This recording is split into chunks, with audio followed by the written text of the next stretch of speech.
The War Memorial on Luna Station hadn't seen a visitor in over 200 years. Dust from countless meteor impacts coated the black granite surface, obscuring most of the names carved there. The inscription at the top remained clear, though, burned deep into the stone.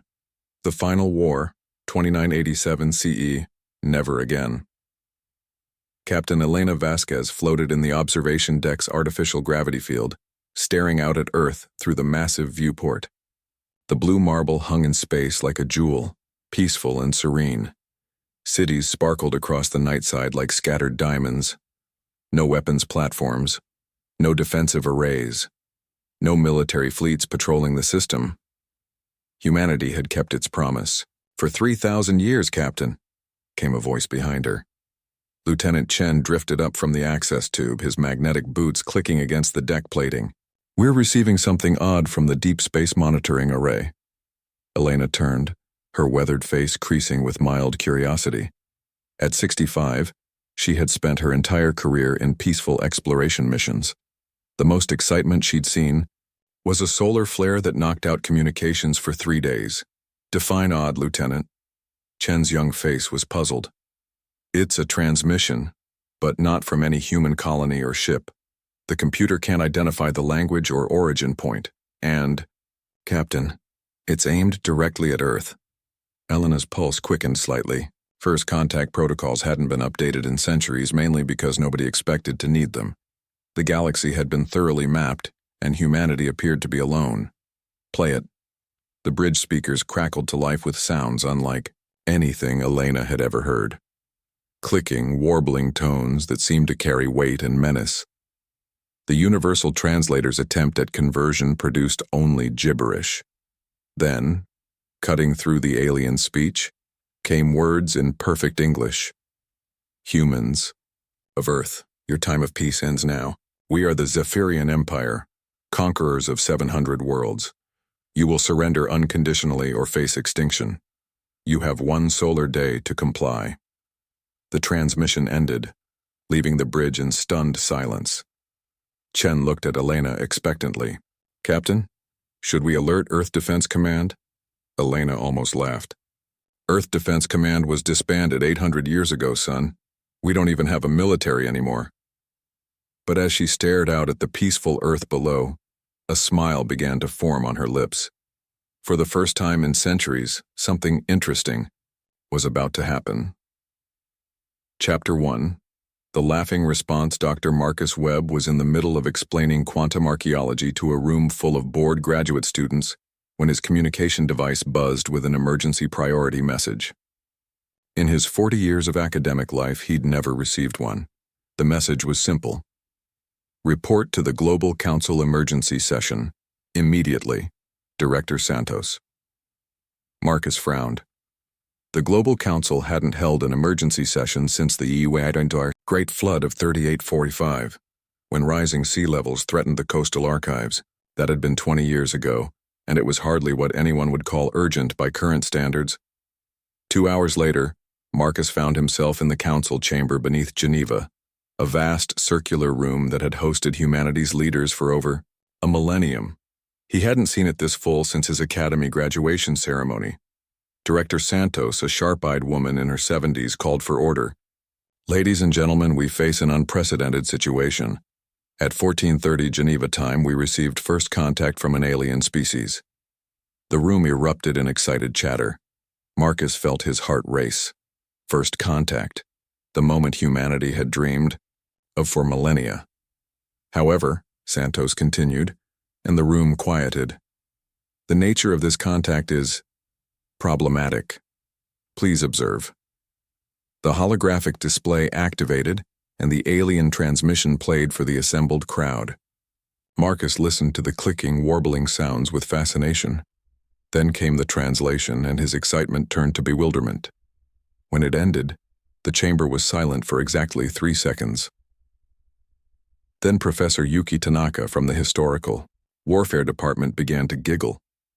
The giggle spread to Dr. Sarah Okafor from Xenobiology, who had spent her career studying theoretical alien life. She tried to cover her mouth but couldn't stop the laughter bubbling up. Within moments, the entire chamber was filled with the sound of 300 of humanity's brightest minds laughing uncontrollably. Director Santos banged her gavel repeatedly. "Order, this is not amusing." But even she was fighting back a smile. Dr. James Morrison from the Peace Studies Institute wiped tears from his eyes. "I'm sorry, Director, but did they just threaten us with war?" This triggered another wave of laughter. "What's war?" called out someone from the back, which only made things worse. Marcus stood up, still chuckling. "Director, if I may, I think I speak for everyone here when I say we have no idea how to respond to this threat because we literally don't understand what they're threatening us with." The laughter died down as the reality of the situation sank in. Professor Chen Li from the Cultural Studies Department raised her hand. "I've been reviewing the historical records. The last military conflict involving humans occurred 3,127 years ago. It was a dispute over mining rights on Ceres, and it was resolved when both sides agreed to play chess instead of fighting. So what do we do?" asked Dr. Okafor. "Do we even know how to surrender?" More chuckles rippled through the room. Director Santos sighed. "This is precisely the problem. We need to respond to these Zephyrians, but we lack any framework for understanding their threat."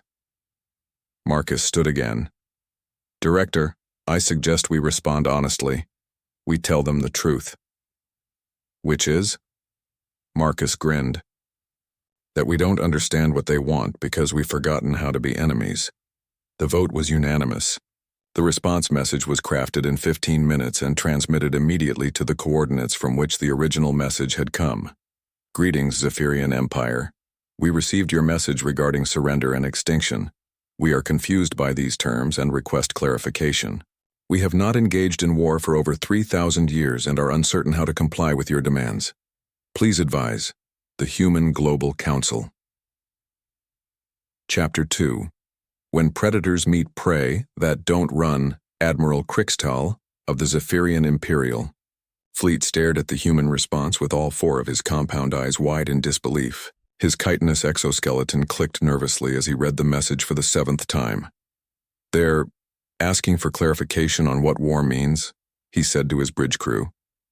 Commander Veltar, his second-in-command, shifted uncomfortably in her command harness. "Sir, our intelligence reports indicated that humans were a typical conquest species. Technological but peaceful. Standard intimidation protocols should have resulted in immediate surrender." Krixtal's mandibles clicked in frustration. In 800 years of conquest, this had never happened. Species either surrendered immediately upon receiving the ultimatum, or they responded with defiant battle cries and began preparing their defenses. They didn't ask for definitions.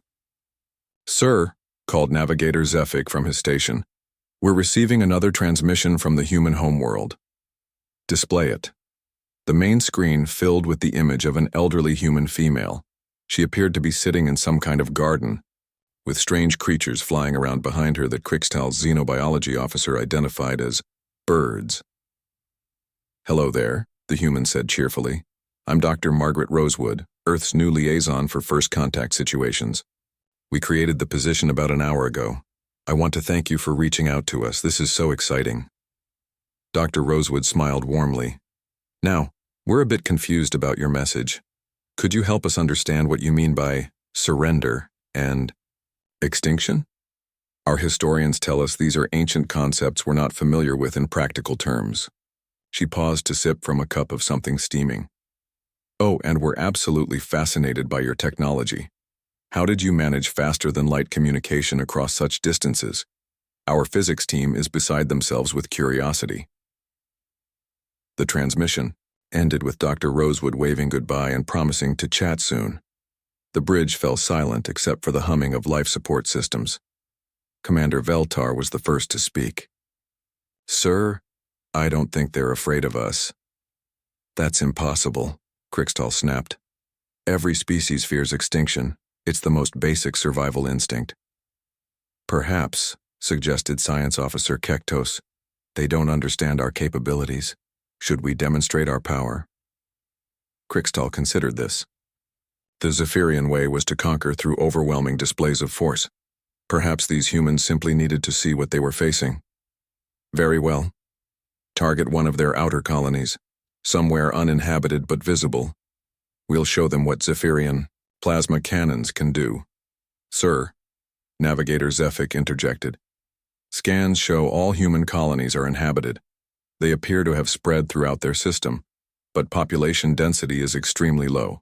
Then find an uninhabited moon or asteroid. We'll demonstrate our power without casualties. 30 minutes later, the Zephyrian fleet positioned itself near Jupiter's moon Europa and unleashed a devastating plasma barrage on a nearby asteroid. The rock, roughly the size of a small city, was vaporized instantly. The demonstration was broadcast across all human communication channels. The response came within an hour.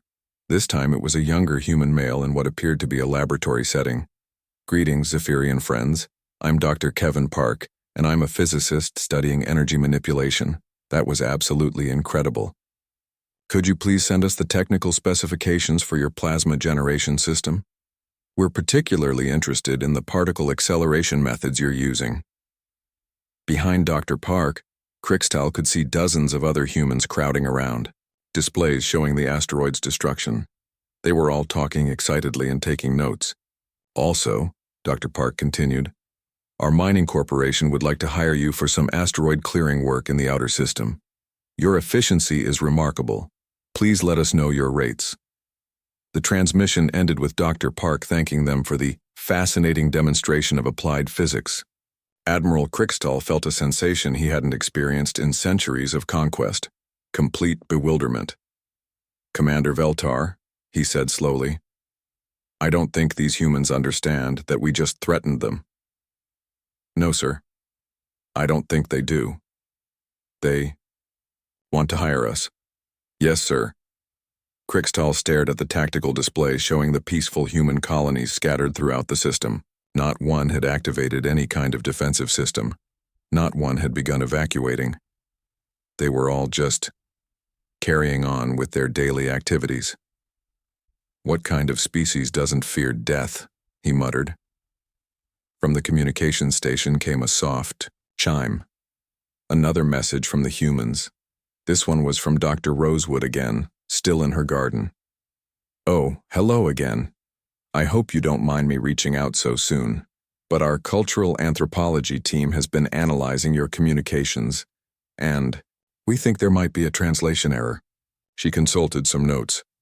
When you say conquer, do you mean you want to visit our worlds and establish cultural exchanges? Because that sounds wonderful. We'd love to show you around. Dr. Rosewood beamed at the camera.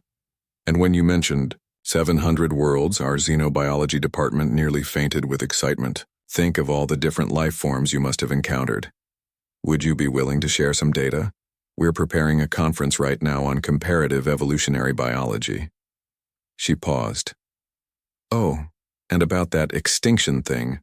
Our linguists think you might mean distinction, as in you want to help us achieve some kind of notable status in the galactic community. That's very kind of you.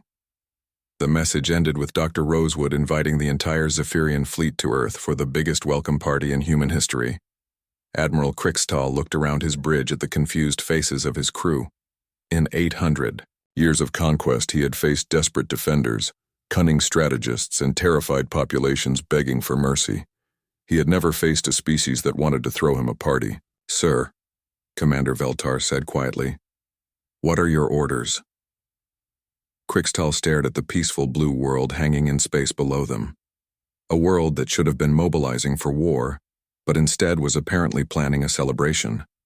I need to think, he said finally. For the first time in his military career, Admiral Crixtal had absolutely no idea what to do next. Chapter 3. The invasion that became a field trip.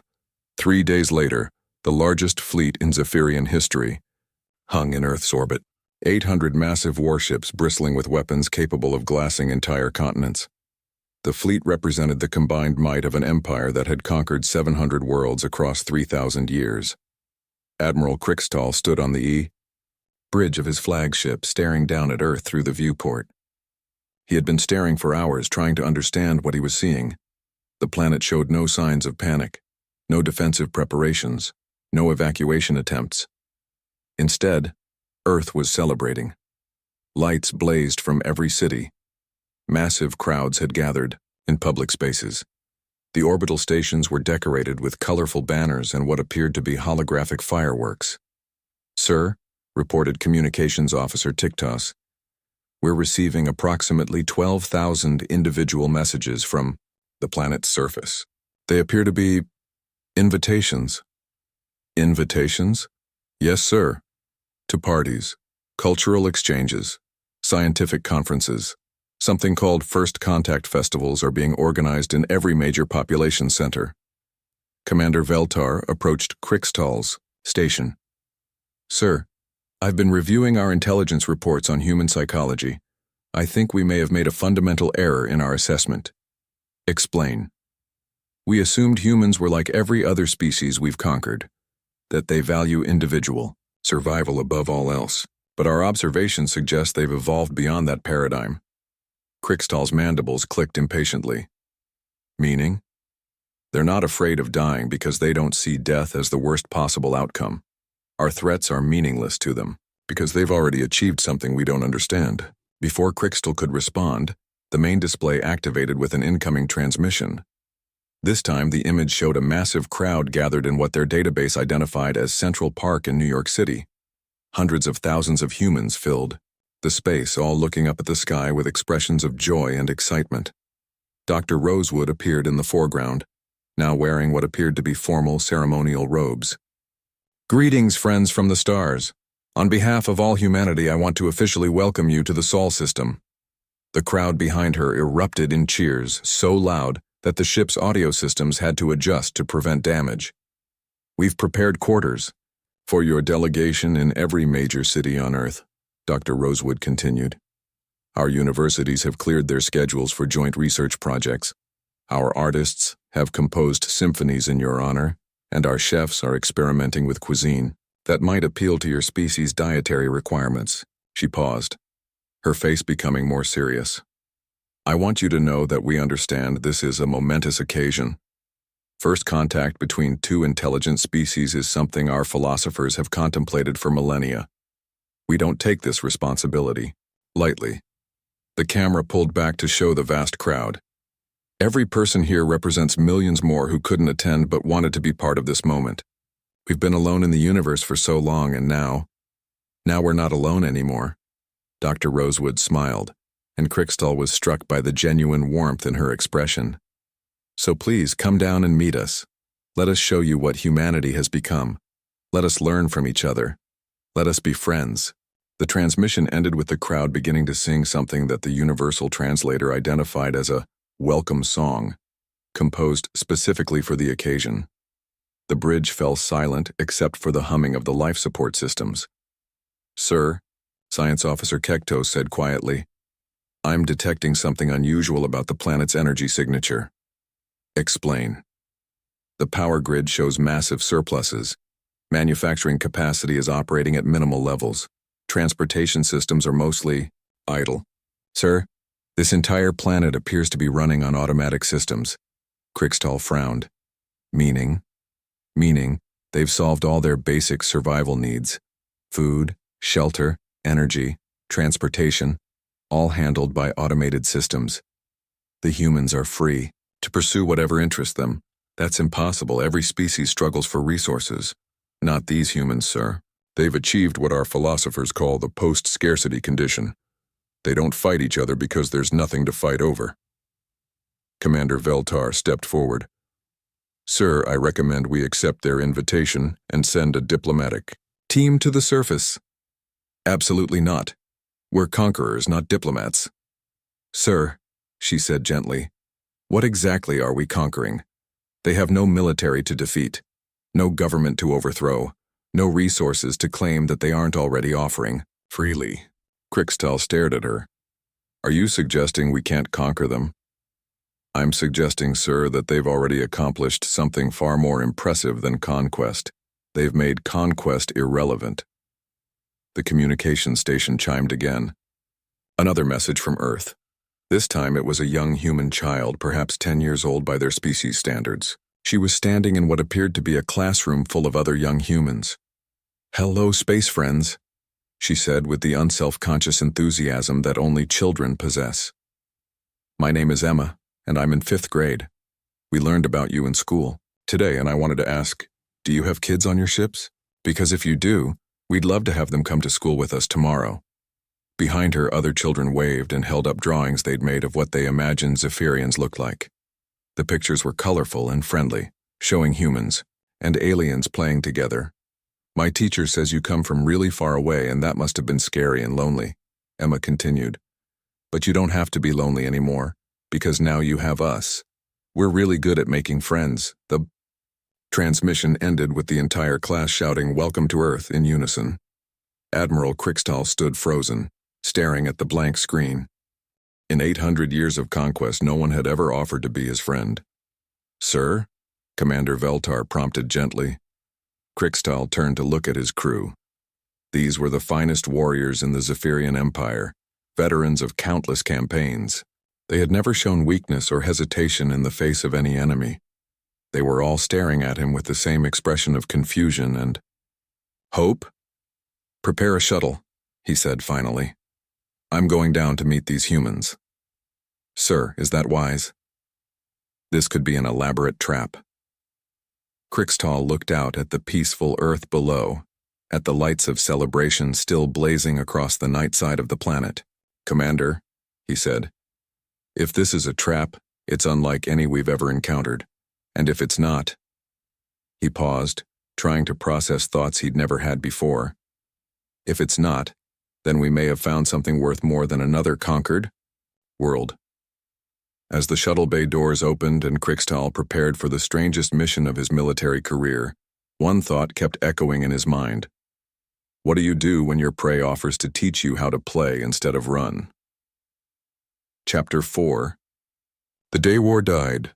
The shuttle landed in Central Park at precisely noon local time. Admiral Krickstahl had chosen his most diplomatic crew members for the mission, though none of them had any actual experience with diplomacy. The concept was largely foreign to Zephyrian culture. As the shuttle's ramp lowered, Krickstahl emerged first, his imposing 8-foot frame covered in ceremonial armor that had been polished to a mirror shine. Behind him came Commander Veltar and Science Officer Kektos, both trying to look non-threatening despite their naturally intimidating appearance. What greeted them was unlike anything in their species' collective experience. The park was filled with thousands of humans, but they weren't cowering or prostrating themselves as conquered populations typically did. Instead, they were applauding. Children sat on their parents' shoulders to get a better view. Scientists held recording devices. Artists sketched frantically in notebooks. Dr. Rosewood approached them with a warm smile, flanked by what appeared to be other human leaders. She moved with the confidence of someone who had never learned to fear anything.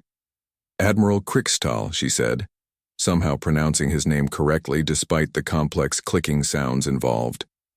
"Welcome to Earth."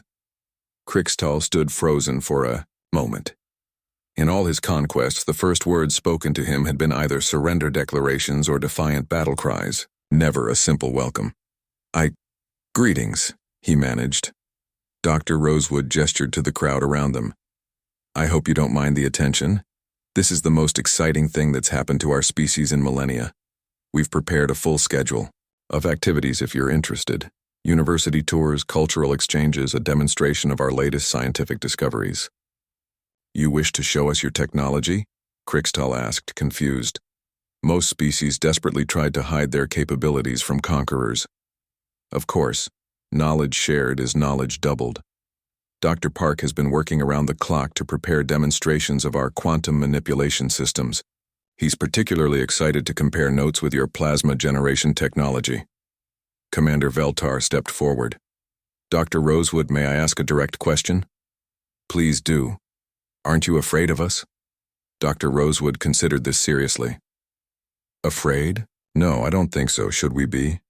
We are conquerors. We have destroyed civilizations across the galaxy." "Oh." Dr. Rosewood looked genuinely puzzled. "But why would you want to do that?" The simplicity of the question hit Crickstall like a physical blow. Why did they conquer? It was what Zephyrians did. It was what they had always done.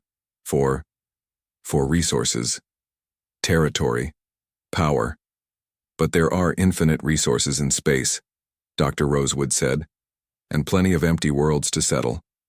As for power, she gestured around the park. What power could be greater than the power to create, to explore, to learn? Science Officer Kektos had been scanning the crowd with his instruments. "Admiral," he said quietly, "I'm detecting no weapons, no hidden defenses, no signs of deception. These humans are genuinely peaceful."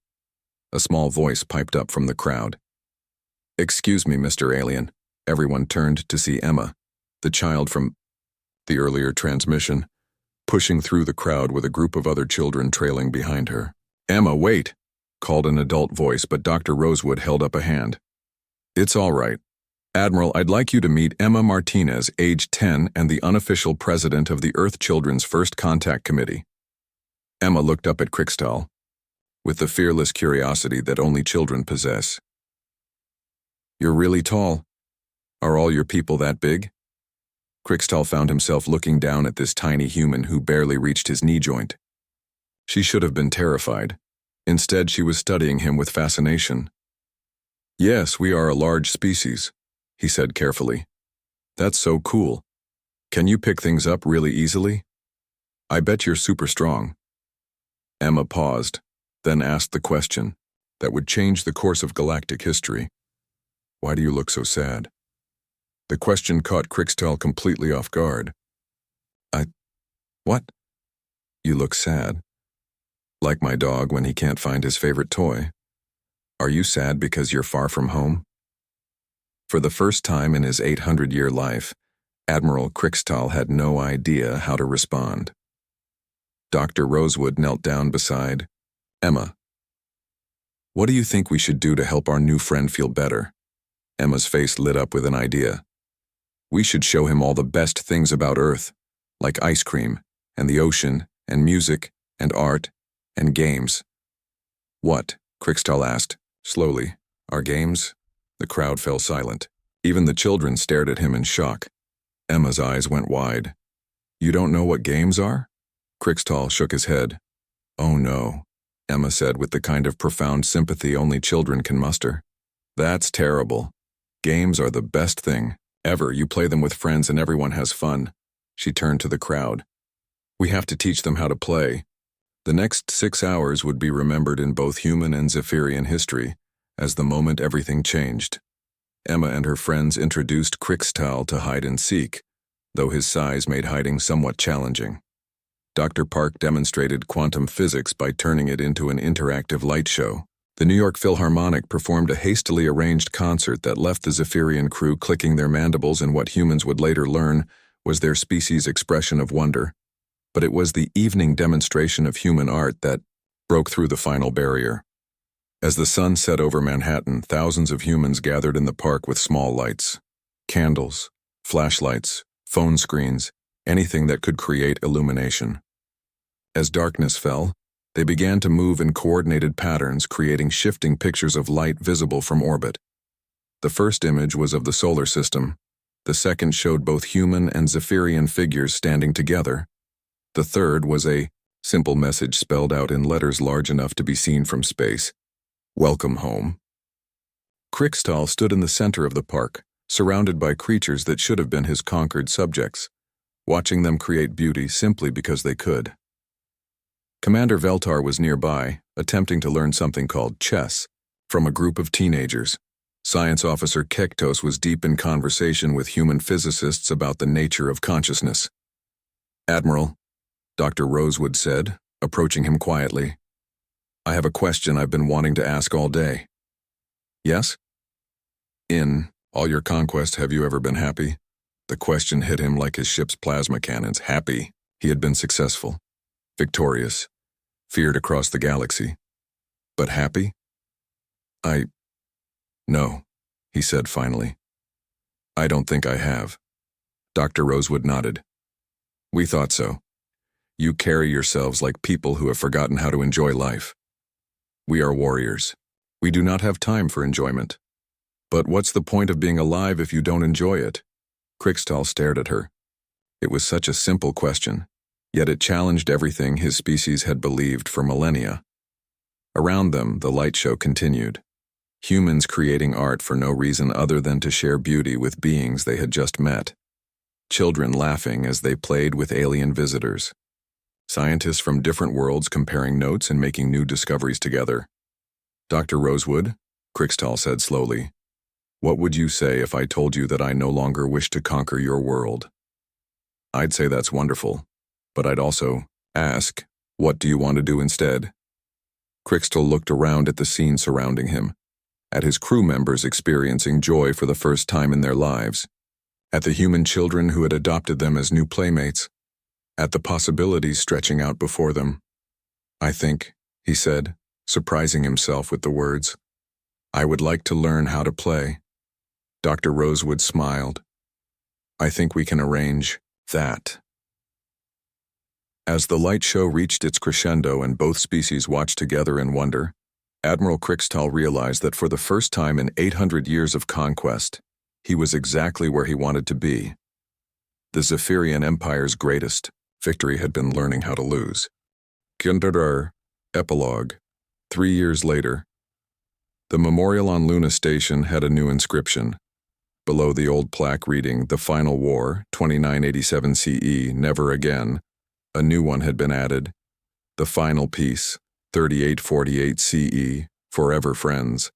Captain Elena Vasquez, now director of the Sol System Cultural Exchange Program, stood in the observation deck watching the construction of the new Zephyrian Human Research Station. The massive structure would be the first jointly built facility between the two species, designed to study the mysteries of consciousness and creativity. Director? Came a familiar voice behind her. Elena turned to see Admiral Krixtal approaching, though he no longer wore military insignia. Instead, he wore the simple robes of a philosophy student, a career path he'd chosen after spending a year at Oxford University studying human ethics. Admiral, Elena said with a smile, though I suppose it's Professor Krixtal now. Indeed. I've just received news from the Zephyrian homeworld. Good news, I hope? Krixtal's mandibles clicked, and what Elena had learned was the Zephyrian equivalent of laughter. The Council of Conquest has officially disbanded. They're establishing a Council of Friendship instead. Elena raised an eyebrow. That seems like a significant cultural shift. It is. The other 699 worlds that we previously conquered, have all requested cultural exchange programs similar to what we've established here. And Emma? Krixtal's compound eyes brightened. Emma Martinez, now age 13, and Earth's youngest xenocultural ambassador, will be leading the first exchange mission to Zephyr Prime next month. She's very excited to teach my people how to play something called soccer. Elena chuckled. I'm sure they'll love it. Through the viewport, they could see Earth hanging in space, still peaceful but no longer alone. Ships from a dozen different species now visited regularly, all drawn by humanity's gift for friendship and the Zephyrians' newfound enthusiasm for cultural exchange. Elena, Krixtal said thoughtfully, may I ask you something? Of course. Do you think your species always knew this would happen? That peace was more powerful than war? Elena considered the question. I think we learned something important a long time ago. Fear makes you small, but joy makes you infinite. In the distance, the construction crews, human and Zephyrian working side by side, continued building their shared future. Children from both species played in the station's recreation areas. Scientists collaborated on projects that neither could have imagined alone. And in a small garden module that had become a memorial to the day first contact became lasting friendship. Dr. Margaret Rosewood's words were carved in both human and Zephyrian script. The universe is vast and full of wonders, but the greatest wonder of all is that we don't have to explore it alone. The age of conquest was over. The age of friendship had begun, and across 800 worlds that had once lived, in fear, beings of all species were learning humanity's greatest gift: how to laugh together. The end.